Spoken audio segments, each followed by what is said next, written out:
All right. Hello, everybody. Welcome to the 4.4 patch balance updates. I am Riot Zero Nana, aka Jules, and I'm joined with Ruben and Vriss, and we are here to give you guys all of the deets. I am going to go ahead and throw it over to Vriss first so that he can introduce himself. So go ahead, Vriss. Hey y'all, for those who don't know me, I'm Frank Scarin, aka Riot Vriss. I got the honor of design leading this patch. Um, I've been a designer on lore for about a year now. I've been working on cards like Mischievous Mirai and Flashbomb Peddler, BB Represent, and then before that, I was on the game analysis team where I got to work on a lot of cards. The slide says I'm a cracked god gamer, so clearly that must be true, and definitely not as cute as the pup shy.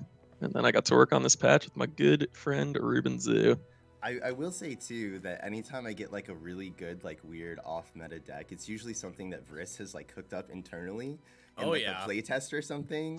Oh, we're cooking. Yeah, but We We got we we we got the usually build our bruise. own decks on the Masters ladder, which has varying success. That's for sure. and then Steve, why don't you go ahead and introduce yourself? Hey everyone, I'm Steve Rubin, aka Riot Rubin Zoo. I'm a senior game designer on Legends of Runeterra. I was the supporting designer for this patch, so just helping out with playtesting, ideation, and also helping implementing some of the changes. I've worked on a lot of champions, some of which might be quite strong, as we've seen. Um, I have.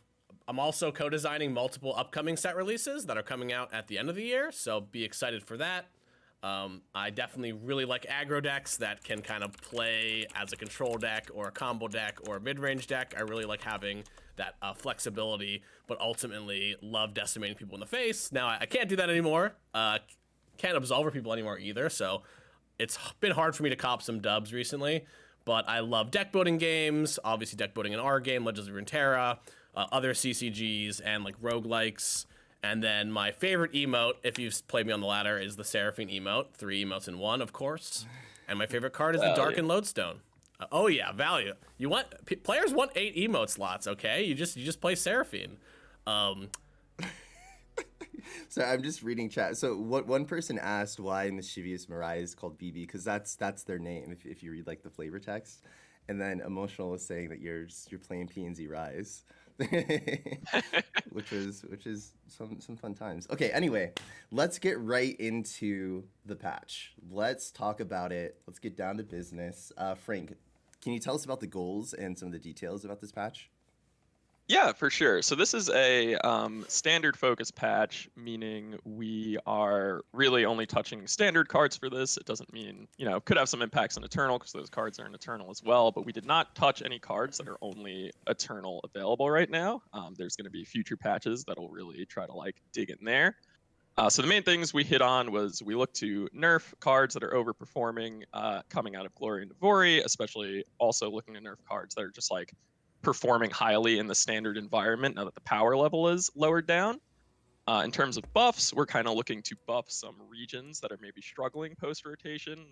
Same with archetypes. Then just the classic variety buffs, looking to buff up some fun cards that maybe we think now could have a better chance in the lower power environment. And then we kind of did something we're calling, workshopping as unbuffs, which is basically looking at cards that we've buffed over time to try to like keep up with the game as the card pool expanded. That now that the standard environment is smaller, we might be looking to undo some of those buffs that we previously did because they're coming in a little too hot in the standard environment. Okay, perfect. Thank you. I've been adjusting the sound and chat is going crazy while while you've been talking. Okay, cool. Let's get right into the nerfs then. If you want to kick us off, Steve. Yeah, speaking of unbuffs, we have Ashe going back to her ancestral homeland of Avarosa at Quest at 5. Really, we were finding that Ashe just really needed that extra level up to compete in the old environment. Now with rotation, we actually think that she's just leveling up way too fast. Being able to just kind of end the game with a crystal arrow really, really early, get that extra health early. So we just want to make sure that you can't necessarily get that Ashe online and get her leveled up so fast to end the game early.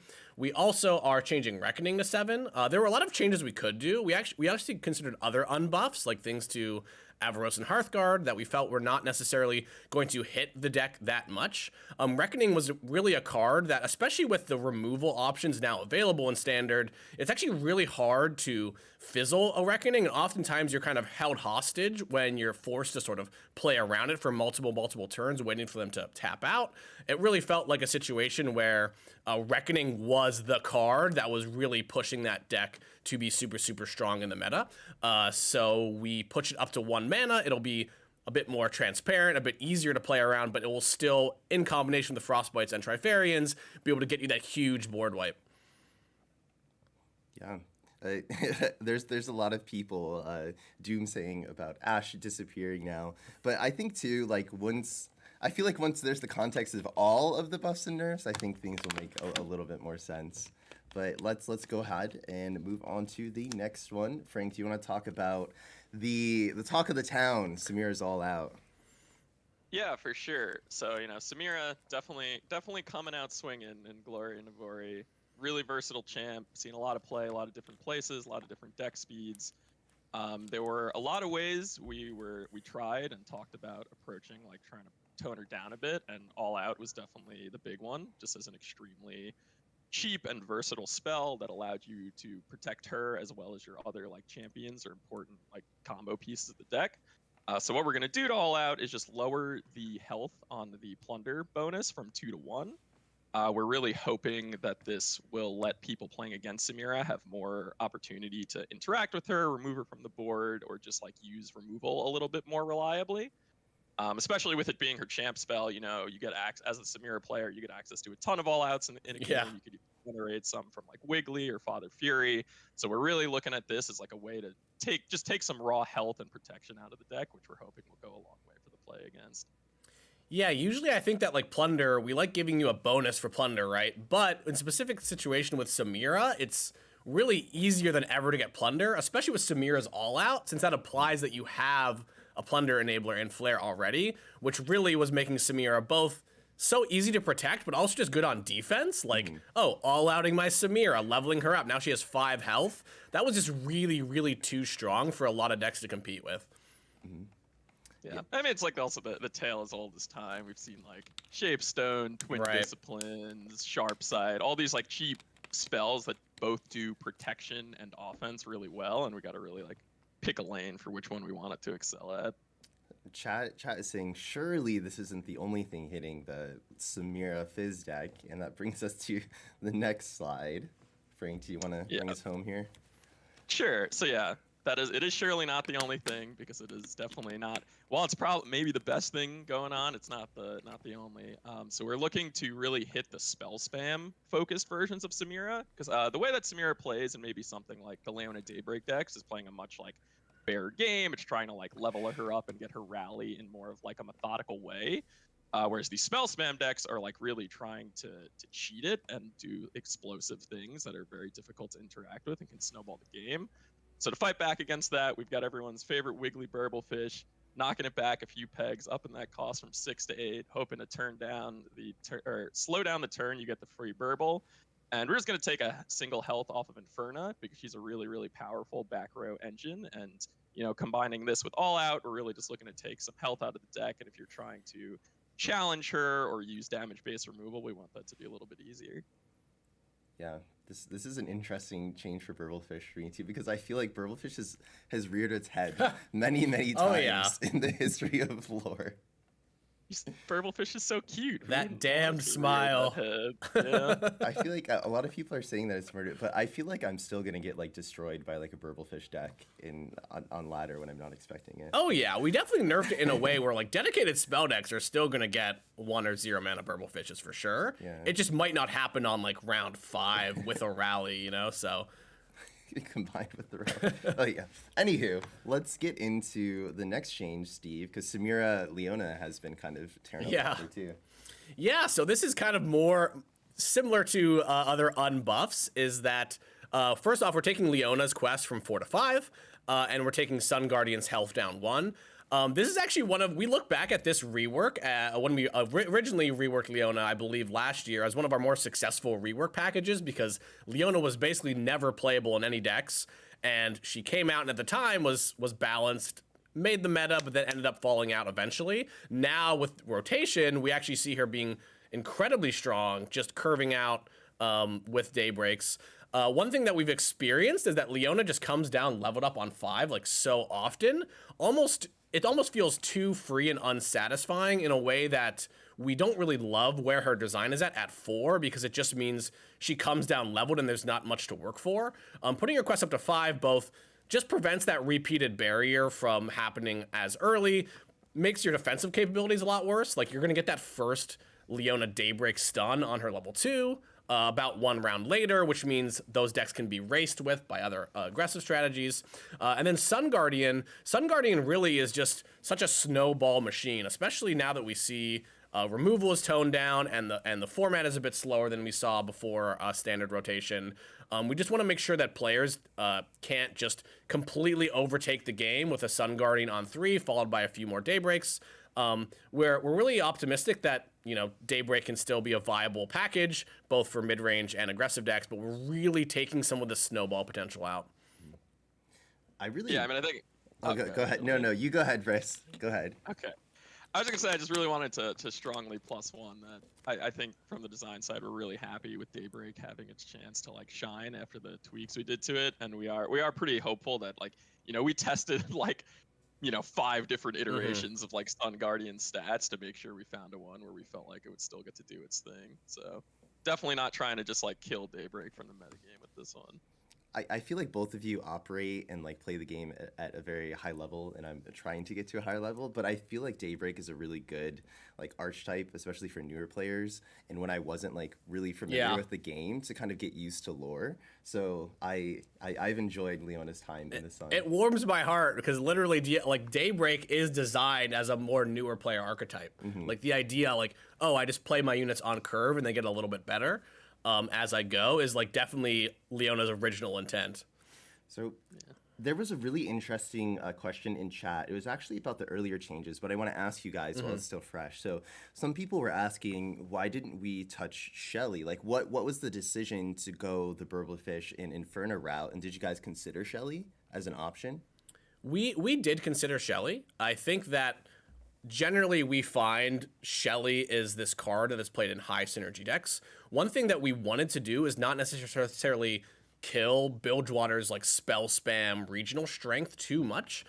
We have rotated some of that package, but we did want to make sure that Burblefish and Shelly can still be played in Nami decks and other stuff that we might see in the future with Bilgewater that uses the spell spam. It definitely is kind of an outlier, though. In my experience playing a lot of games, it's almost it's really, Shelly is loudly strong, but it's usually something else that is actually beating you. It's well, if they didn't have a bunch of 0 amount of Burblefishes, this Shelly wouldn't do anything, or if they didn't have a leveled Samira or Fizz. So it's really hard because I feel like Shelly, at least from my perspective, does a bit more of a augmenting the deck, but isn't necessarily needed itself. But yeah, we do see that AoE health buff being really, really strong with elusives, and it's something that we're trying to keep in mind. Obviously, with the Inferna and the all-out buffs, we're making it harder to defend your units in that deck. So, for instance, against Shelly, one of the ways you can beat Shelly is actually by killing the other units that aren't Shelly, right? And then the Shelly doesn't buff herself. So that's kind of why we went that way, but when we do these changes, we do a lot of different iterations. We consider changes to Shelly. I don't know how deep we want to get into that today, but it was certainly something we thought about changing. Cool. Thank you for the for the insight. No problem. That's why we're here, right? Yeah. Next, Frank, you want to talk about Karma? Yeah, so this is a pretty good example of an unbuff where, back in the day when Karma and big mana strategies like that were struggling, we, gave Karma that extra health to help her survive. Now that she has the worse removal in standard and set and the coins came along to bolster up, we're taking that health back. And definitely a small-ish nerf to Karma, but we just want it to be more of an investment to put Karma into play, especially if you ever have to put her in before 10 to really give your opponent a chance to remove her. And right now, when she comes down on 10, she has 5 health. And 5 health is might as well be 1,000,000 a lot of the times. And, in the past, we used to see people play more protection spells for their Karma when she didn't have that health. And we're hoping that this change will either let the opponent actually be able to remove Karma sometimes before too much of a pop-off occurs, or make it so the Karma player has to make those deck slot concessions and go back to playing protective spells for her. Mm-hmm. Cool. I think that one's pretty self-explanatory. Do you have anything you want to add about Karma, Steve? No, it's perfect. Okay, let's move on. Steve, you want to talk about this one, about Caustic Riff and Drum Solo? Yeah, so Caustic Riff is going up to 4 mana, but the flow reduction is going to go up. So essentially what this means is the base cost for Caustic Riff will be 4, but when you flow it, it'll still be 2, which is kind of the same cost as it is now. And the reason we're making this change was it was just a bit too easy for any Piltover and Zon deck to play Caustic Rifts in their deck. And we actually saw a lot of decks that weren't really trying to flow play with Caustic Rift. We've seen how powerful things like TF Red Card in the past can be. Just that AoE damage at fast speed especially can be particularly backbreaking. We just want to make sure that if you do play Caustic Rift, if you want to play it, you probably are going to have to activate flow. The big thing about this is this makes it a little bit more telegraphed. Like as somebody playing on ladder, you know, when your opponent has played 2 spells, you kind of know, oh, this is like maybe a Caustic Rift round, versus when it's 4 mana, it can't be played, can't even be played on round 2 anymore, which really just makes it generically less of a good tool. But specifically when you're flowing, it's still quite powerful with kegs. I think that this card is going to maintain a lot of its power, but just that's going to require a little bit of synergy to achieve that power. And then Drum Solo. This change is just kind of a long time coming. Actually, on the design team, we've been talking about this for months. I feel like even before rotation happened, and that's the cost reduction on Drum Solo to go down to 1 instead of 2. One of the big reasons we want to make this change is one, we find this to just be a little bit too efficient when you're popping off, especially in the late game when it essentially just costs 1 mana. The other thing that we see is that oftentimes players having cards reduced in their hand for long periods of time, much with the telegraphing of Caustic Rift flow, it's really hard to play around. Like your opponent might have 0 mana Disintegrate that you don't know about, and then they spend all their mana and they play the Disintegrate, and you're like, oh, I didn't really expect that. And that's something that really we want to be careful of, because that just leads to some really feel bad scenarios where you couldn't play around something. So yeah, we're dusting the power down, but we still think that PZ, these changes are both hitting regional tools. We still want PZ to be good at dealing AoE and being good at card drawing, but in the new standard environment, I just think that both of these could use a bit of a hit. Yeah. I feel like too, like I'm glad you mentioned it, because when I'm playing, sometimes like if someone will Drum Solo and then they'll have like a reduced cost like Mystic Shot in their hand for a long time, I'm like, oh, there's no way they have removal. Yeah, you're safe. And then I die and I get so pissed off where I'm like, oh, like why was that the one card that you reduced the cost on? So I appreciate that. Okay, let's move on. All right, Steve, you want to talk about this? It's kind of in the same philosophy. Yeah, this is actually the exact same philosophy, Julian. It's like, essentially, Ambitious Cultist is now going to be a this round 0 cost only, which essentially means when you play Ambitious Cultist, you'll get a 0 mana new spell. If you've equipped something, you get a 0 mana new spell. And then if you play that spell, it'll cost 0, but at the end of the round, it'll go back to 2. Very similar to the philosophy for the Drum Solo. We just really don't love having players sit around with 0 mana cards to blow each other out, especially when this new spell could be from any region, so you could just get something ridiculous to happen to you. But yeah, keeping all the power level here, just making it a bit less of a gotcha and a bit less of a I can sit around and react and blow my opponent out for the rest of the game. Mm-hmm. Cool. This next change is one where when I read about this, I was like, wait, I didn't even think of it. I was like, man, I wish I could have like abused this a little bit. Anyway, do you want to talk about it, Briss? Yeah, for sure. So let me explain the change first, because it is, I guess, one of the more nuanced ones. So right now, if you use Opulent Foyer and you gain an attack token either through attacking with a scout unit, which like refreshes your attack token, or rallying, you'll get an additional Ghastly Band. So we're changing it so when you play the Opulent Foyer, you're still always going to get that Ghastly Band, regardless of having the attack token or not. But now, to get the additional Ghastly Bands, that's only going to happen at round start if you have the attack token.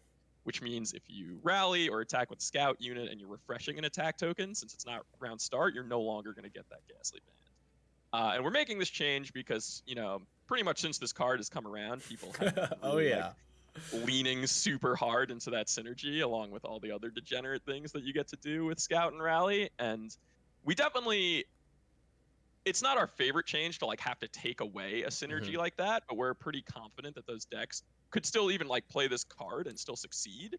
And if that ends up not being the case and those like rally scout decks are really struggling without the synergy, I think we would definitely come back and look at it.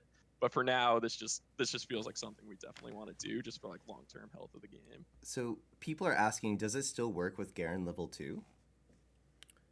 So work with Garen level 2. It won't, okay, because when you rally at your round start, it no longer. Sorry, I'm reading the text. If you have the attack token, summon the Ghastly Band.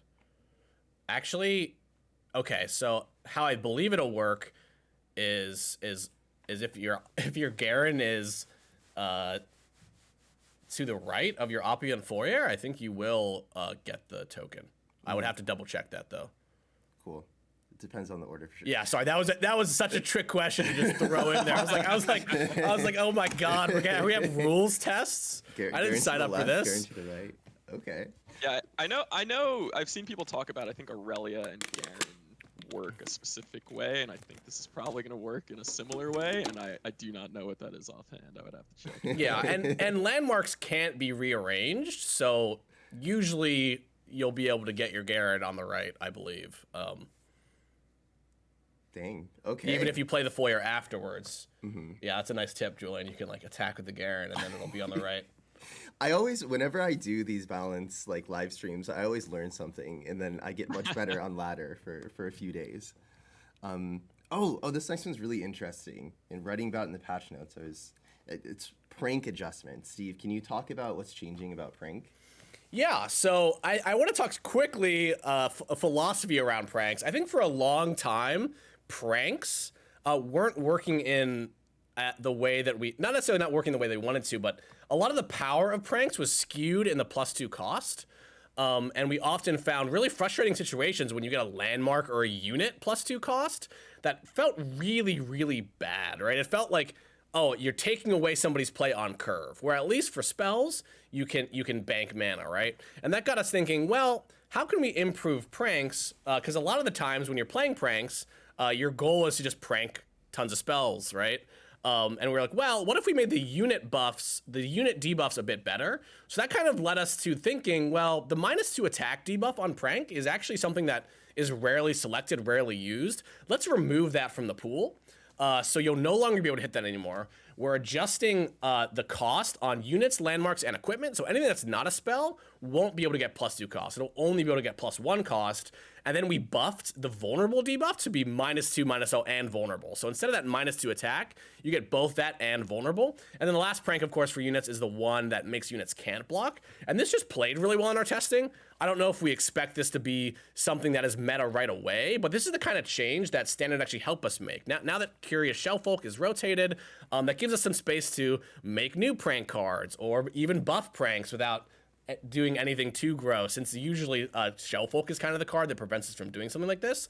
So when you're playing with pranks now, you're just gonna have a lot more interesting options, especially when you hit units, because it's not always gonna be feast or famine. I hit +2 cost or not.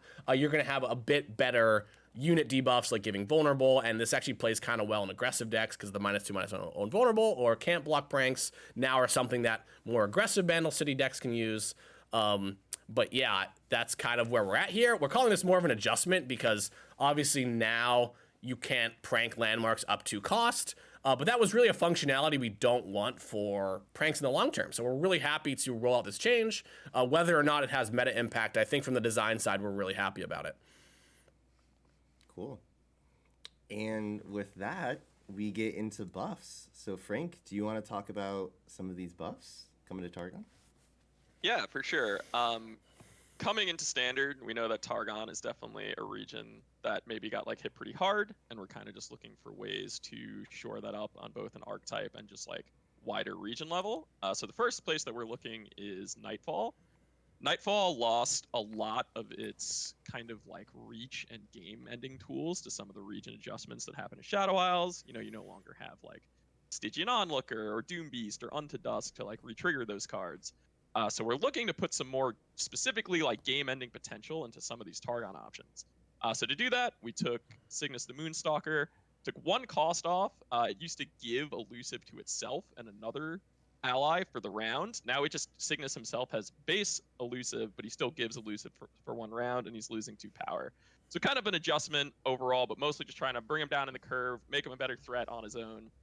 Similar thing with Cloven Way, 1 cost off the top, losing some stats in exchange, and just hopeful that this combination of elusive and overwhelm, like earlier and more like reliably on the curve, will give Nightfall decks a better way to close out games that they're really lacking right now. Cool. All right, let's keep the buff train going. Frank, you want to talk about this one too? Sure. So this buff I like a lot because this actually came from an idea that I had and an idea that Steve had independently, and we just like mashed them together into one buff. And as you can see, we're just slapping Nightfall onto Moondreamer. And the Nightfall reward for our Moondreamer is going to be reducing the cost of the card that you invoke by 1.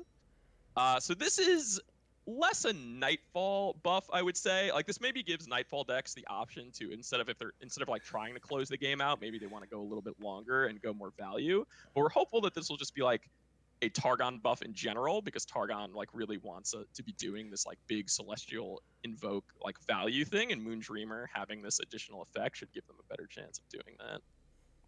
This is very popular with people. People are liking this quite a bit.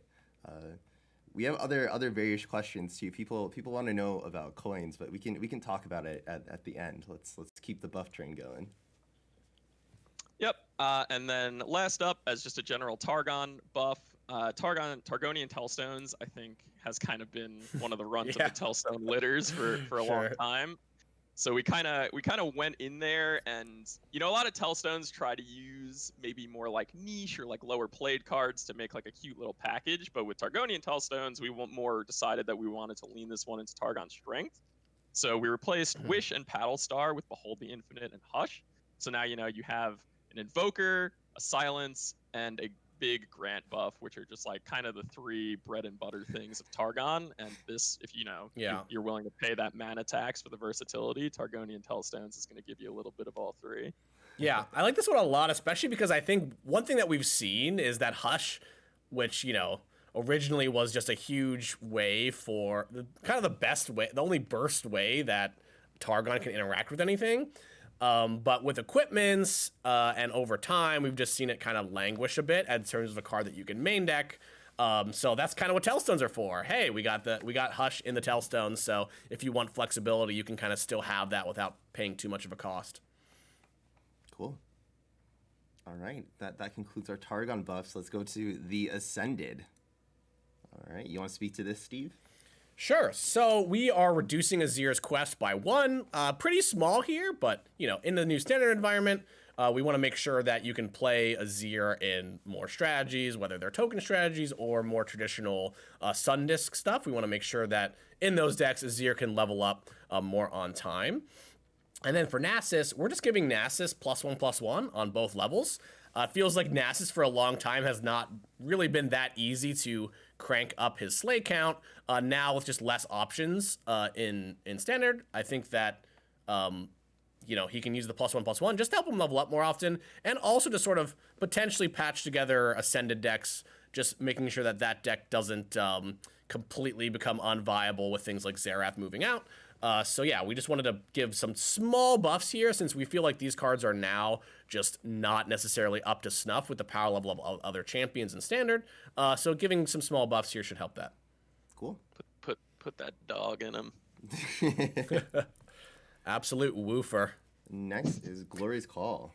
Yeah, so Glory's Call similarly, we tried a lot of different permutations here of like less cost or more reduction for Ascended, and like some stuff resulted in stuff that was really strong in like Eternal, which we don't really want to affect Eternal too much with our standard patch. So we ended up with a pretty modest, just -1 cost here. Maybe this lets you play some Ascended. And honestly, I had not really played this card, and playtesting this card, I realized how strong it is, because the Emperor's deck is just quite strong. So I had a fun time with it in testing. So yeah, we really wanted to get a change here just so that you could play it in more standard decks. People are saying, "Oh no, Jace nerf," because it's not 6 costs anymore. The community's favorite meme. Oh man, we love it. Okay, let's talk about Shadow Isles. What's going on here, Frank? Yeah, so with rotation, Shadow Isles kind of saw like a big redefining of its removal tools, just like lost things like Vile Feast, and Soul Harvest was a card that we were kind of looking to step in and fill those shoes as just like a Shadow Isles regional removal tool.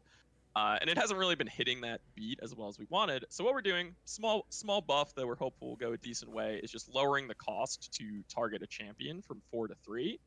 And I think this makes a lot of sense, especially in the world where like the champions you're trying to potentially target are like Fizz because you're insane, or like Samira and you're like afraid of like an all out or something. So just like when the potential to get like blown out and have your removal spell countered is so high, it's just like you shouldn't have to pay for that.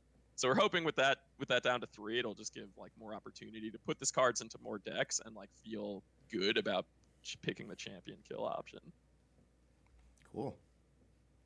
All right, cool. Let's get into some of the variety buffs that we've been cooking up. You want to talk about this one, Steve? I don't know if there's anything to talk about. Kadrigan is getting +4/+4 now. So anybody looking to play some big dragon decks will have a huge boost. I mean, generally you find that cards at this mana slot need to do something absolutely crazy to really be viable. Mm-hmm. So we're not necessarily shooting for viability. We're just shooting for doing something pretty sweet. And yeah, that's all I got for it. Cool.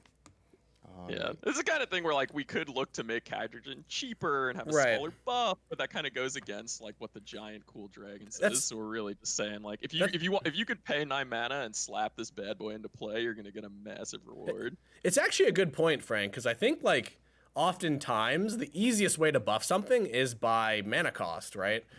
Because that's gonna make it more viable. But I think generally baseline cards in lore are so strong that like most cards that get a mana cost buff will like almost immediately potentially be meta, and we try to use that not necessarily as a last resort, but it's not the first thing we try to do when we try to buff a card. Mm-hmm.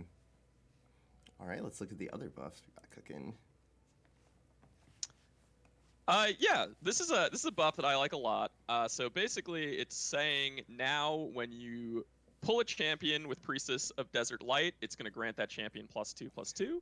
It'll do that whether you're just playing Priestess without 6 unique champions or with 6 unique champions. And basically the goal here is Priestess is a card that asks you to do a lot of work, building with 6 unique champions, getting the Priestess down, getting her to survive, and there's also like a lot of variance in that, especially when, to put 6 unique champions in your deck, you're normally going to have to put in some champions that are like a 2/2 or a 3/3.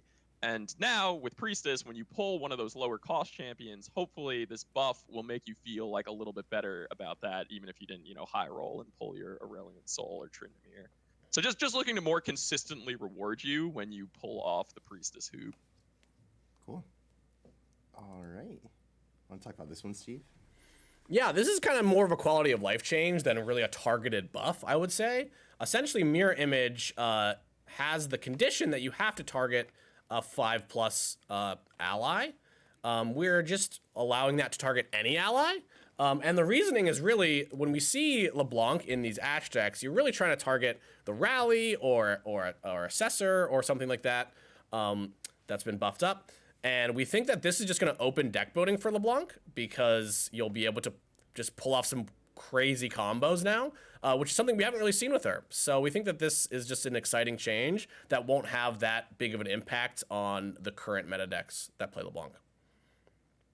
Yeah, so some people in chat are very worried. They're like, Ashe LeBlanc is so strong. Yeah. Why are you buffing LeBlanc like this? So with the adjustment to Ashe, and like, do you want to speak to that a little bit? Yeah, I will. I mean, I think one of our goals on lore is just for champions' gameplay dreams to be realizable, right? And one thing that LeBlanc really does is create like multiple mirror images, right?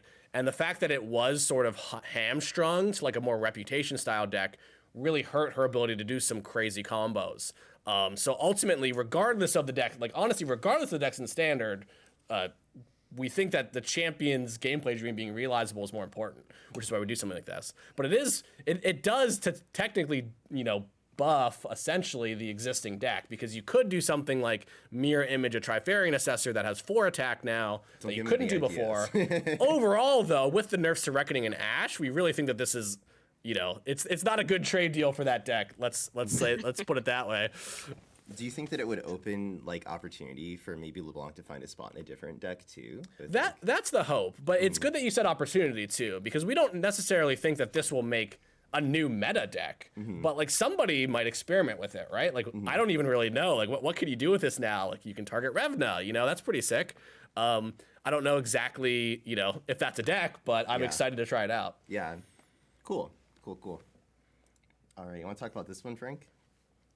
Yeah, definitely. So this is actually a small redesign we did. So for people not familiar with the Gunners, it used to just be an expensive unit that when you summoned it, if you went through the hoop of, I believe, 4 multi-region allies this game, you got the reward of the 3 impact. So while a very powerful effect, it just didn't really fit with the multi-region kind of like go wide, spam, low to the ground thing that the deck really excels at. So we've redesigned it to keep the spell shield, keep the impact stacks, but now the cost just scales down 1 for each multi-region ally you summoned. Basically, think it's like the multi-region Wiggly Burblefish. And this is a change we've like had kind of in the back pocket for a while. We didn't do it when Tristana and like Atrocity were kind of popping off, but now post rotation in the standard environment, Tristana's kind of like back to struggling again a little bit, and we feel like Bandle Gunners could come in and hopefully give that deck a new angle to shine.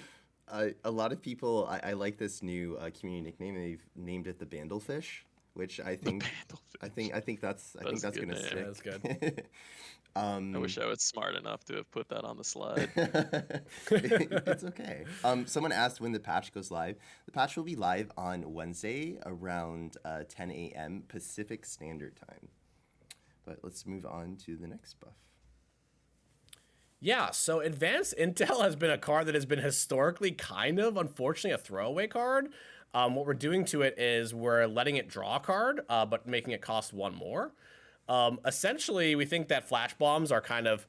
Now, with Flash Bomb Peddler, we actually see like people playing Flash Bomb Control a bit more, but still, there's some of the cards in the Flash Bomb package are almost like... Advanced Intel especially, kind of an unusable card that I don't think anybody has seriously main decked without any sort of like maybe card generation they've created it. So we just want to give Flash Bombs 1 more way of just sort of get those Flash Bombs rolling, as well as, you know, we are nerfing Drum Solo, so giving PZ a little bit of drawback potentially in those Flash Bomb trap decks. Someone in chat asked, and I also asked you this too. Yeah. It is you draw yourself, right? The opponent doesn't draw. Yep, You're not just fishing you. For okay, cool. And next, the Deathless Knight.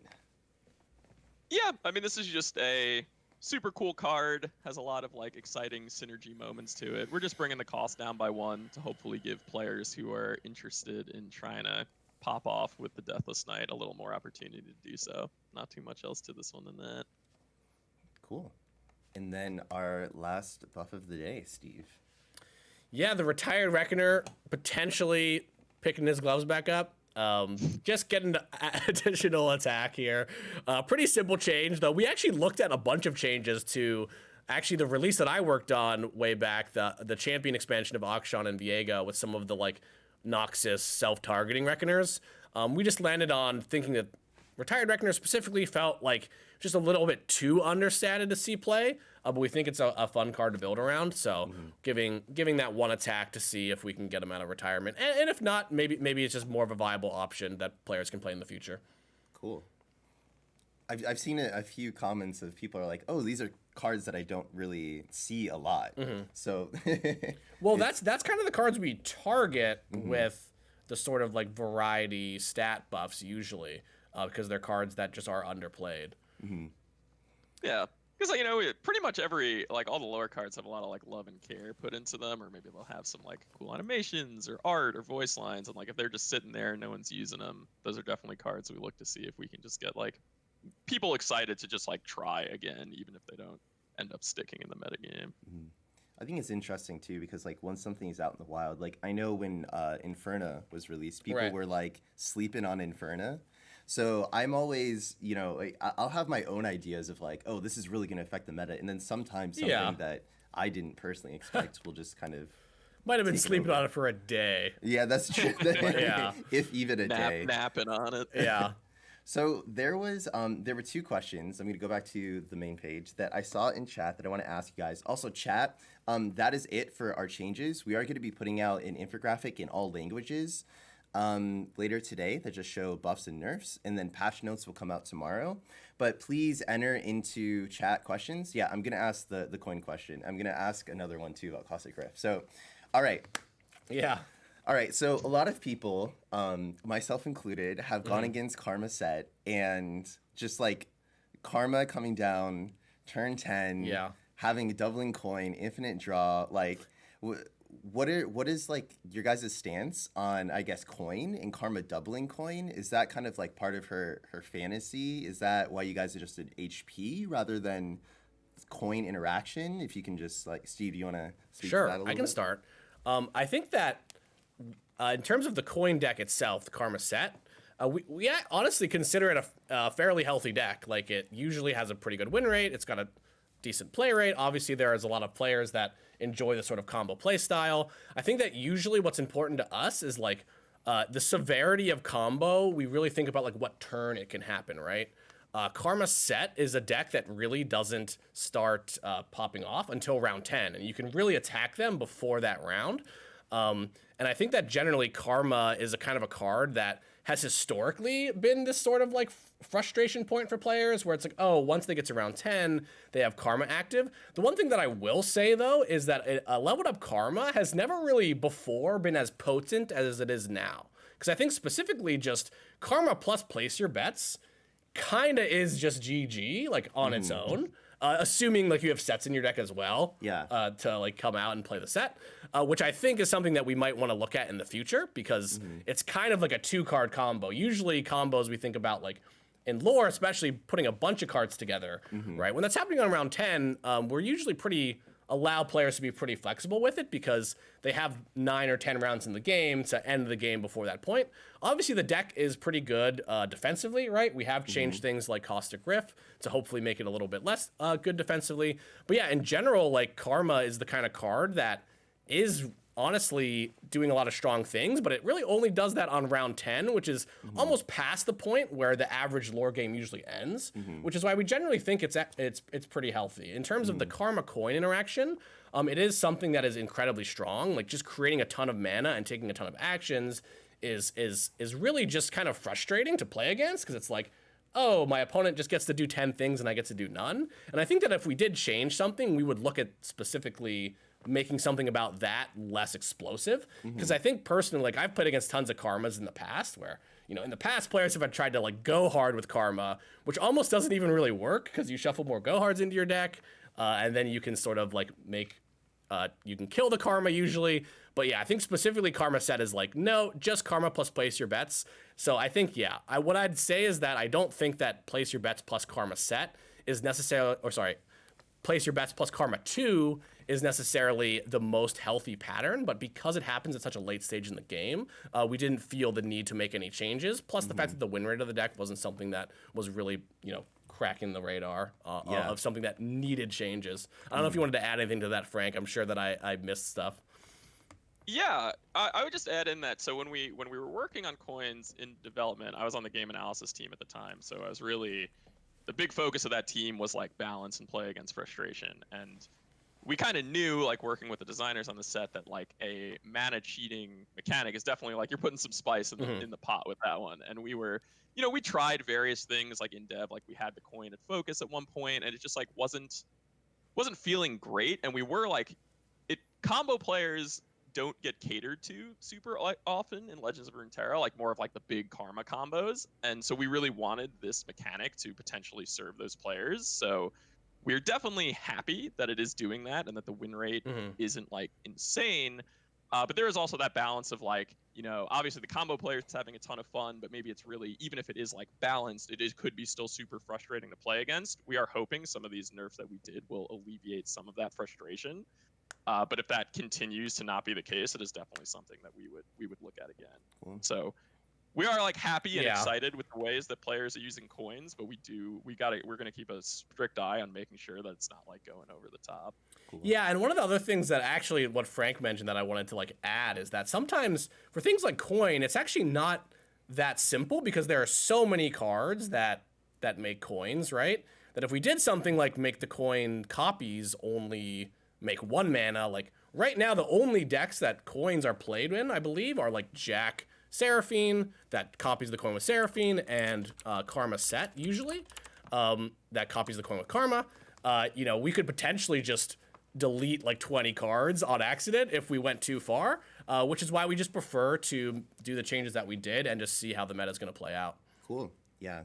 I think that's one of the things too. Like it's really interesting being like Yeah. a community manager, like playing the game a lot, like watching everybody's streams and hearing everybody's takes, but also having like direct access to you guys. And I think that's one of the biggest takeaways is that like y'all are literally always keeping an eye on what is happening and whether adjustments need to be made. But it's also like I think one of the things for us to consider too is like maybe our like the deck that like our shape that we really love isn't the strongest right now, but I feel like everything kind of like it's day in the sun, so to speak. Not to make a Daybreak reference, but okay. The other question I had, this is kind of like a deep cut, and I only saw like one person mention this, but so the Caustic Rift change happened, but I think one of like the scariest things that happens is when BB comes online with Caustic Rift. Is that like a type of play style that is like, do you want to kind of reward that combo of like, okay, you let BB stick, you got all these spells out, and like this is your reward, you get like a full board clear? Or is that something that is such an edge case that it doesn't really like come up too often? So basically, from my perspective, if you're like combining 2 regions like that and going for a very specific card combo and you like put in all the work, like I think rewarding that in that way makes sense to me, especially because with BB you do have that keg sitting there and the opponent does have the opportunity to be like, okay, if I can break this keg or like time my spells correctly, the riff isn't going to do as much. I do think if specifically that interaction can continue to overperform, to me that sounds like more of potentially, as much as it pains me to say this, more of a BB issue than a Caustic Rift issue. Yeah, I think that like BB Caustic Rift, you're starting off with like, that's a combination of 2 regions, right? You're basically locking yourself into those regions. And I think specifically, at least our changes will make it so that it is harder to get that combo off than ever before, especially because BB is usually pretty vulnerable to removal, like single combat or something like a tag out or even something like a Hex Splitterator. Like there are a lot of ways that you can remove BB. Obviously, you can burst speed, make a bunch of barrels, and then Caustic Rift, which is like a really smart play. But then if you do that, then you can kill the barrel, right? So I do think that generally it's a pretty healthy play pattern of like I am trying to stack barrels. I think where BB actually gets kind of more unhealthy is when we're going with like burst speed damage. When you're going for like a bit like Seraphine with Sputtering Song Spinner, and then you go for like a warning shot for like 10 damage. I actually think that is where I think we run into more issues because you can't deal with the barrel or the BB. You basically don't have any options. I see. But okay, thank you for entertaining me. We have a question from wait, hold on one second. Mo kind of just asked general, like, what your guys' take on like aggro in the state that it's in? Like, do you think that there's like strong aggro options, or are there like things that you're keeping an eye on? Just like the archetype. I mean, generally, I think we always see strong aggro art. Though we did nerf some of the Leona stuff in this patch. I do think it really sometimes is a categorization thing. Like, what do you consider aggro? I think it varies from person to person. I don't have like the meta deck list off the top of my head, but I do think that Samira Leona is like the very clear aggro player and was like almost statistically one of the best decks, at least a few over the course of the last month. So I think that generally aggro is in a relatively healthy state.